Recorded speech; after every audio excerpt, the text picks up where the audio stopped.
श्री राधा रानी की जय हो। चतुर्दिवस का प्रारंभ कर रहे हैं। चतुर्दिवस के प्रारंभ में जो उत्तम प्रसंग है उनकी चर्चा करेंगे। सबसे पहला प्रसंग है सती प्रसंग। एक बार शिव जी के मन में ये ख्याल उत्पन्न हुआ कि चल करके और रामायण की कथा सुनी जाए।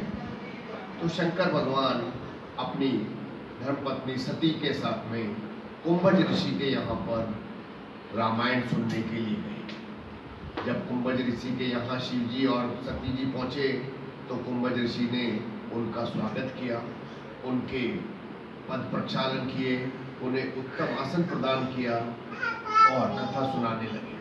सती जी ने जब देखा कि ये ऋषि जो शिव जी की इतनी पूजा कर रहा है, जो शिव जी को इतना सम्मान दे रहा है, मुझे नहीं लगता है कि ये कथा कोई बहुत अच्छी तरह से कह पाएंगे। उनके मन में शंका का बीज उत्पन्न हो गया और उन्होंने जब रामायण की कथा का प्रारंभ हुआ तो सती जी बहुत ढंग से सुनती रही, लेकिन मन में जो शंका का बीज था उस कारण से उन्होंने रामायण की कथा को ढंग से श्रवण नहीं किया।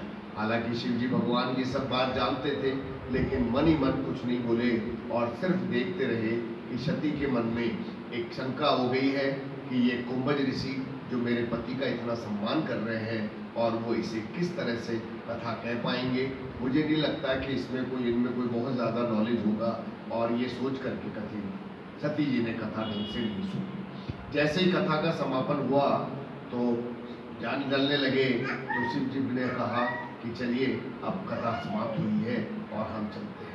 लेकिन जैसे ही कथा समाप्त होकर के शिव जी और सती जी प्रस्थान कर रहे थे, उसी समय रामायण के त्रेता युग का वही दौर चल रहा था जब सीता का हरण हो चुका था और राम और लक्ष्मण सीता को तलाशते हुए वन भटकते हुए जा रहे थे। जब सीता को तलाशते हुए जा रहे थे तो राम जी वृक्षों से पूछ रहे थे, आने जाने वाली लताओं से पूछ रहे थे, क्या तुमने सीता को कहीं देखा है?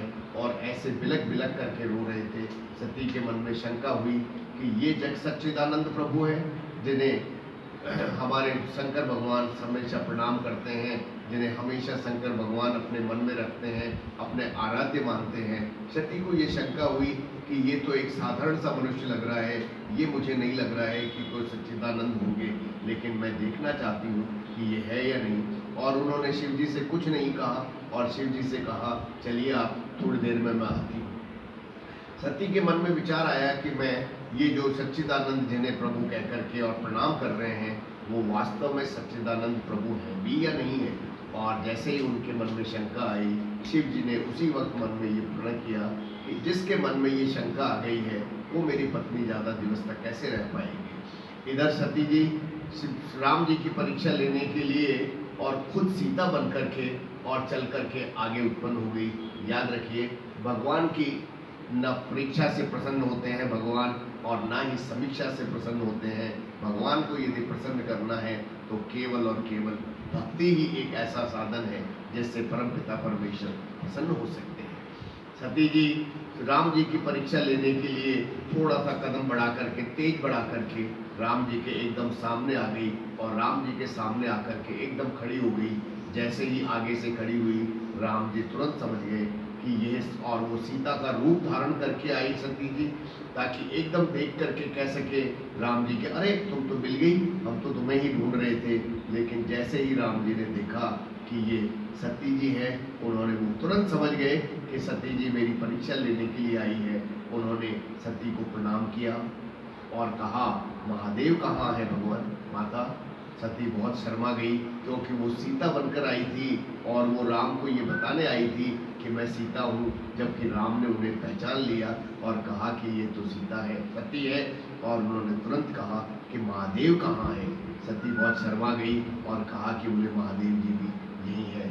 और सती ये कह करके वहाँ से चली गई।